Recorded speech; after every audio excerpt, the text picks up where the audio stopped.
সততার গুণ চ্যানেলে সবাইকে শুভেচ্ছা, স্বাগতম এবং মোবারকবাদ। তো আজকে যেটি বলতে যাচ্ছিলাম, সকলেই যদি সহযোগিতা করা হয় তাহলে ভালো কিছু হবে ইনশাআল্লাহ।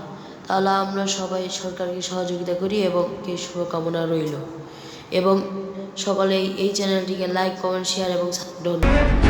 সকাল ৯টায় অফিস করছেন প্রধানমন্ত্রী তারেক রহমান। চলাফেরার জন্য বিশাল গাড়িবহরে কাটছাঁট করে অর্ধেকে নামিয়ে এনেছেন। প্রয়োজন না হলে সরকারি গাড়ি কিংবা জ্বালানি ব্যবহার করবেন না বলে জানিয়েছেন। সচেতন থেকে সর্বসাধারণের মাঝে তারেক রহমানের এই উদ্যোগগুলো ব্যাপক বাহবা কুড়াচ্ছে। প্রধানমন্ত্রীর এমন উদ্যোগে অন্যান্য মন্ত্রীরাও সাবধানী হয়ে পা ফেলছেন।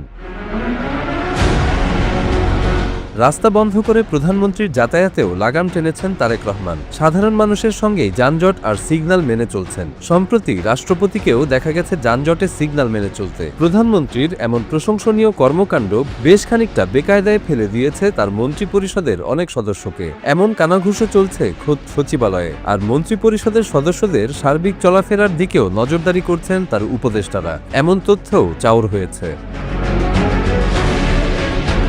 তারেক রহমানের একের পর এক সিদ্ধান্ত প্রচলিত রাজনীতির ধারাকে যেমন চ্যালেঞ্জ ছুড়ে দিচ্ছে, তেমনি নিজের ক্যাবিনেটের মন্ত্রীদেরও বড় ধরনের চ্যালেঞ্জের মধ্যে ফেলে দিয়েছেন তিনি।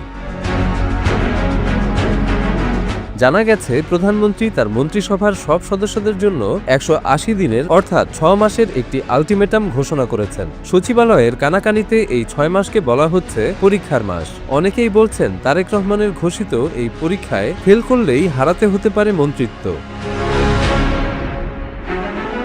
বিএনপি সরকারের মন্ত্রিসভাকে খুব বেশি বড় বলার অবকাশ নেই, বরং মন্ত্রী প্রতিমন্ত্রীদের একাধিক দপ্তর সামাল দেওয়ার দায়িত্ব পড়েছে। এখনও উপমন্ত্রীদের নাম কিংবা দপ্তর ঘোষণা করা হয়নি। শোনা যাচ্ছে দ্রুত মন্ত্রিসভার আকার বাড়বে, তবে সব মন্ত্রী তারেক রহমানের জবাবদিহিতার আওতায় থাকবেন।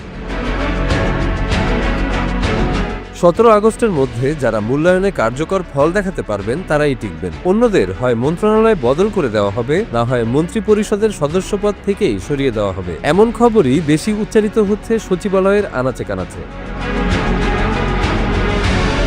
সদ্য সমাপ্ত নির্বাচনে বিশাল সফলতা নিয়েই ক্ষমতায় এসেছে বিএনপি। এখন সেই জনপ্রিয়তা ধরে রেখে রাষ্ট্র গঠন করাই দলটির জন্য